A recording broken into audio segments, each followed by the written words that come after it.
Nigel Cecil, equity as you like it. Hello, Chakabatis. Strawberries and love to all my equitable friends. Cobblers to your equitable friends. And cobblers along with strawberries and love to you too. Especially for Nigel's equitable friends. Hello, Chakabatis. Nigel Cecil here once again, entertainment entrepreneur, responding to my equitable friends and anyone else who's interested in a little bit of info entertainment about United Kingdom show business. Now, Oldham Coliseum has been the topic of Nigel moi, my videos for 107, 108, 109 and 110.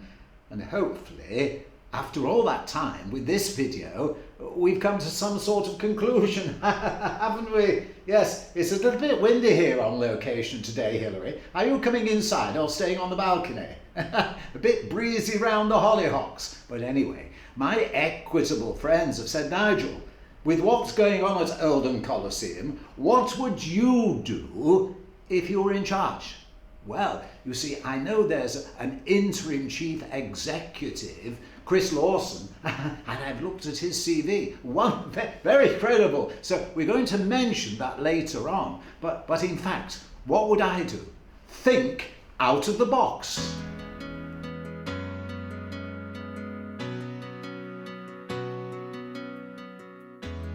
Think out of the box. Why? Well, it does appear, doesn't it, my equitable friends, that since the Art Council of England's decision to stop the national portfolio funding of 1.84 million to the Oldham Coliseum, well, some of those involved took sides which were based on an immediate emotional reaction.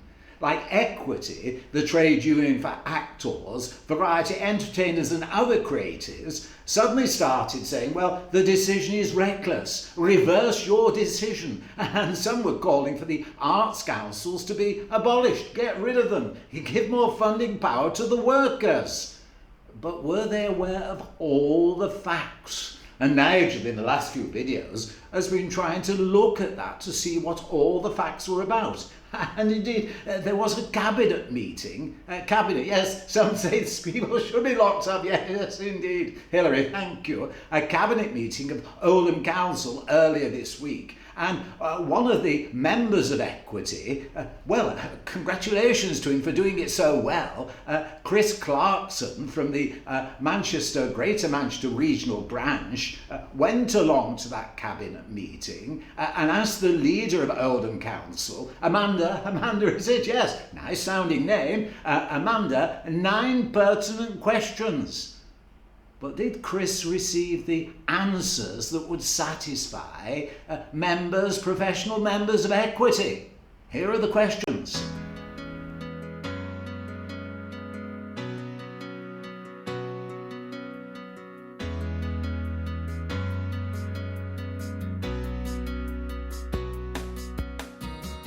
The 9 questions, and hopefully, if you'd like to read them in more detail, you'll take the opportunity to pause Nigel's video. Well, pause Nigel's video? Well, why not, Hilary?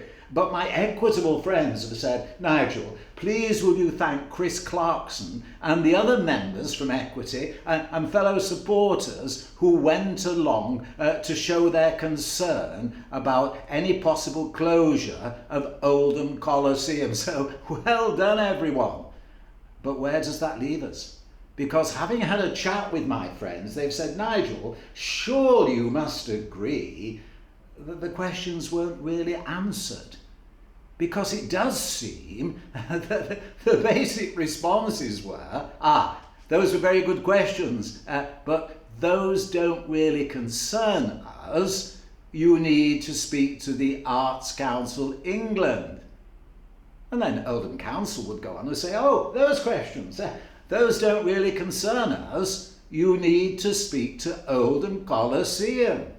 And those questions are, well, we're doing further research into that, and of course we're taking expert advice to make sure we show due diligence in furthering the cultural arts of Oldham in the future. So in other words, answering the questions actually got no one any further forward.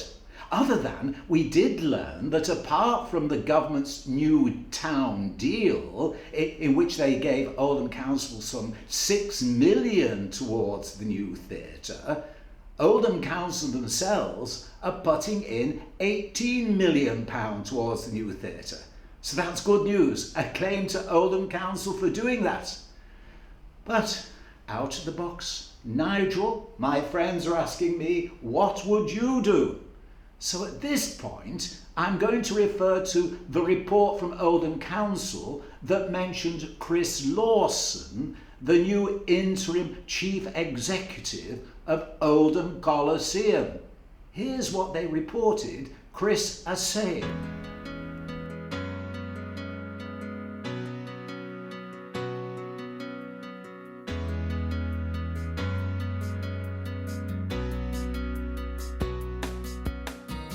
A statement there contained in Oldham Council's report to its cabinet meeting earlier this week from Chris Lawson, the new interim chief executive of Oldham Coliseum.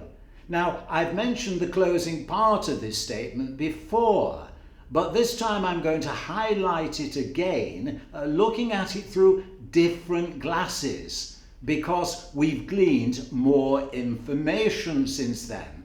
But Chris closes his statement by saying, "We continue to hope that there is a place in Oldham for the Coliseum, and that we can find a way to remain part of Oldham's cultural offer while overcoming our current challenges." Current challenges? Well, that sort of sweeps aside the previous challenges as mentioned in reports from the Arts Council England and Oldham Council. But we'll set those aside and look at the situation for Chris Lawson now. Because shortly after the Arts Council England said they were going to not renew the £1.84 million National Portfolio Organisation grant to Oldham Coliseum, well, the chief executive resigned, and soon afterwards so did the chair of the board and the vice chair of the board. So by any stretch of the imagination, one would have to consider that Chris Lawson has drawn the short straw. So what happens now? Well, Nigel, I've looked at Chris's CV, and I have to say, I think the solution and obtaining that solution for Oldham Coliseum is in good hands. Have a look at Chris's CV.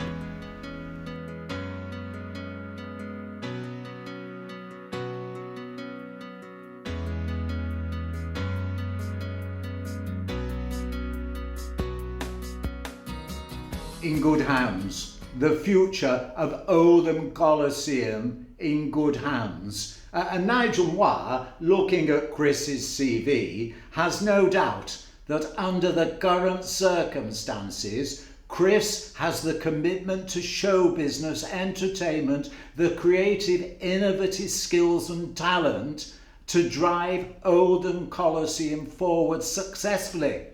But not only from a creative point of view, we have to step back and say, what's going to happen to the staff? So Chris has got all those problems to consider. So as that matter is urgent, in some ways, one has to set aside the campaign by equity, demanding that the Arts Council England reverse their reckless decision, because whatever they decide, it's not going to impact on the immediate future and decisions that need to be made. Not least because there are other arts organisations in Oldham that demand attention, and indeed Peshkar is even a national portfolio organisation.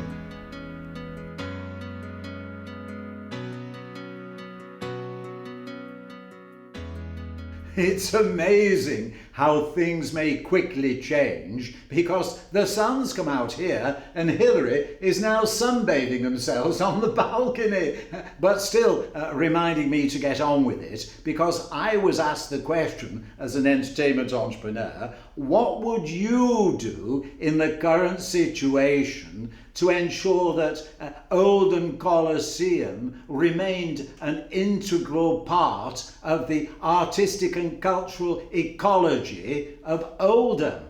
Now, I see two particular problems, challenges. First of all, is looking after the welfare and future of the staff and their job security. And the second challenge is trying to maintain the presence of Oldham Coliseum within the cultural community of Oldham. Now, the first part is really going to depend on what happens with the funding and how money can be raised. The second part, well, I know that one report suggests that Oldham Council will be able to integrate some of the jobs if it became necessary.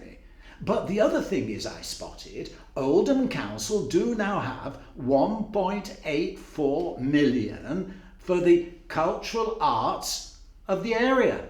Now, what are they going to do with that? They've not actually said, except in all the reports, it's agreed that Oldham Coliseum, during the interim, where they're waiting for the new theatre to be built and commissioned, they would become peripatetic. They would be touring. But surely, yes, does that take ages to plan? Well, this is where the challenge comes in. And I set my brain thinking and said, Nigel, what would you do?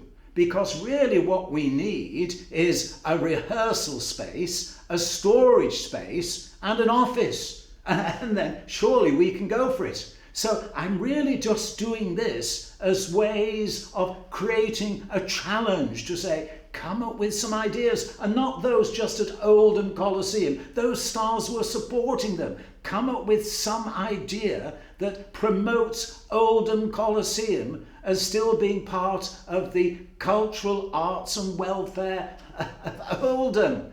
So I thought touring, because you see, touring surely does fall within the money grant that Oldham Council have got, so they could help fund a viable proposition. So I came up with this very quickly. I thought, what can we do to establish it? And that's where I came up with TikTok.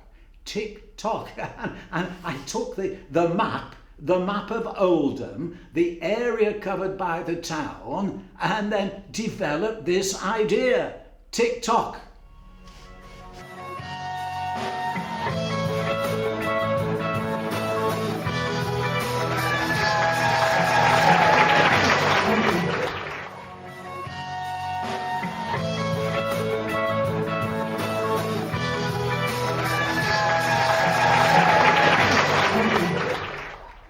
TOC, touring Oldham Coliseum.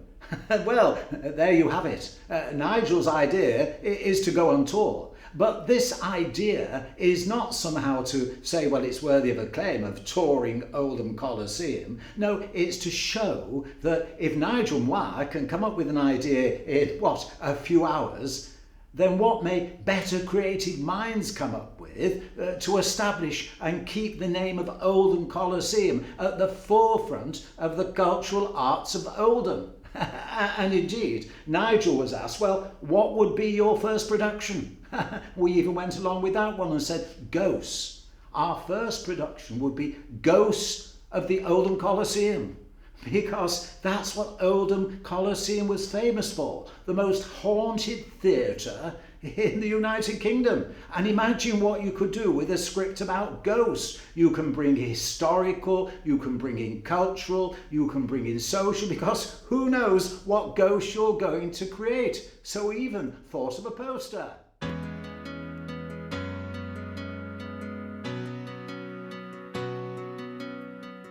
And following that poster, well, if one could get the touring company going really quick, you could have a coronation event.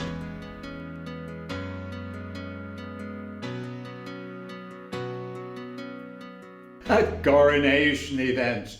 The crowning glory to touring Oldham Coliseum. But my friend said no. The crowning glory of their schedule of events is always the pantomime.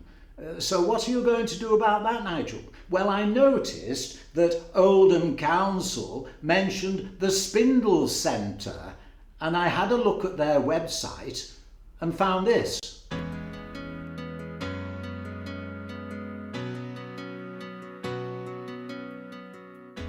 The Spindle Centre website indicating it's undergoing some sort of redevelopment. So does that mean it will or will not be available if touring Oldham Coliseum wish to put a pantomime on this year? Now my equitable friends will say, no, Nigel, they couldn't possibly put on a professional show there like they did at the Oldham Coliseum. But it's not the Oldham Coliseum.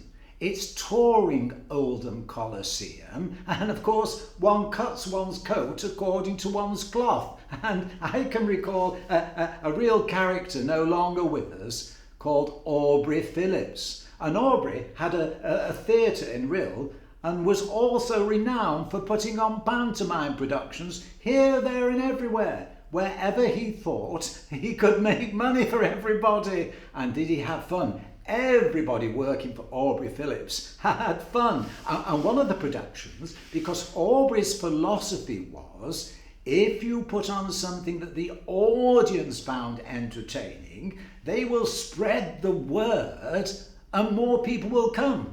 They weren't looking at the intricacies and facilities of the theatre. They'd come to be entertained. And this one production at the Holdsworth Hall, no stage, no nothing, was Aladdin.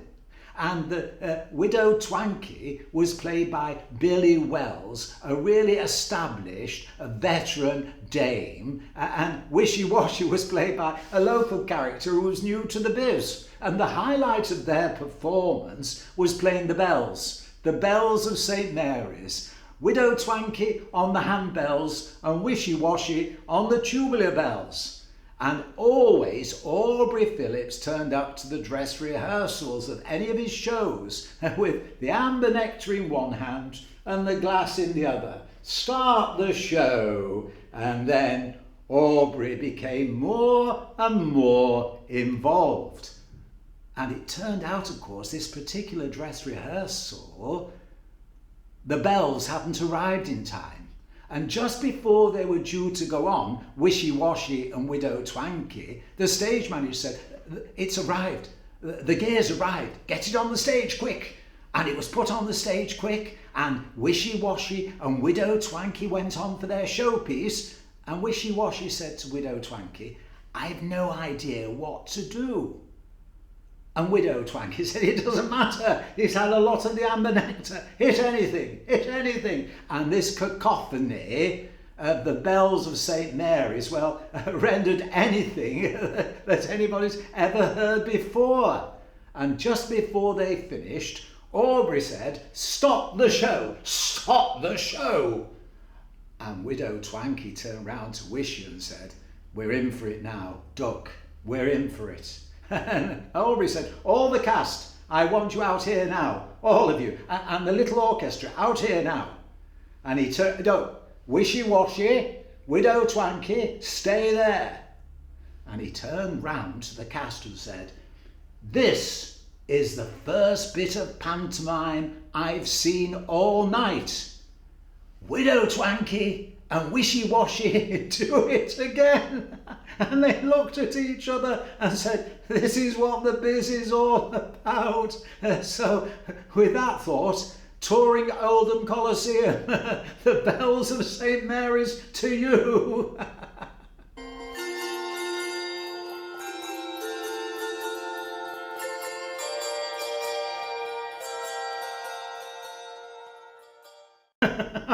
I'm still laughing after all these years at that one, Hilary. But Hilary's chosen my joke-a-rooney as usual, and this time it's in honour of Chris Lawson, isn't it? Because Chris has produced quite a number of pantomimes, successfully, including Jack and the Beanstalk and Robin Hood and the Babes in the Wood. So Jack and the Beanstalk, is it? Yes.